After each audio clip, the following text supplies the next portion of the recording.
সাধারণের মাঝে অসাধারণ। ঠাকুরবাড়ির হেসেল থেকে আজকে তোমাদের সাথে শেয়ার করে নিচ্ছি মুরগির রসোল্লার রেসিপি। ভীষণ একটা সাধারণ রান্না হলেও স্বাদ তার অসাধারণ।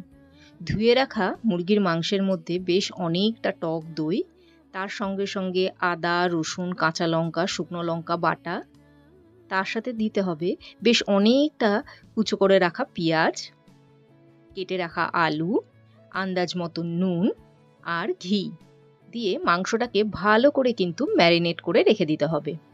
অন্যদিকে কড়াইতে বেশ অনেকটা ঘি দিয়ে তার সাথে কিছুটা সাদা তেলও এখানে আমি ব্যবহার করেছি। যদি তোমরা চাও এই রান্নাটা তোমরা পুরো ঘিতেই করতে পারো। গরম মশলা ফোড়ন দিয়ে মেখে রাখা মুরগির মাংস দিয়ে বেশ অনেকক্ষণ ধরে ঢাকা চাপা দিয়ে রান্না করতে হবে। আলাদা করে কোনো জল দেওয়ার প্রয়োজন নেই। মাংস সেদ্ধ হয়ে গেলে রান্না রেডি। যে কোনো ধরনের রাইস, লুচি, পরোটা সবার সঙ্গে ভীষণ মানানসই। কেমন লাগলো জানিও।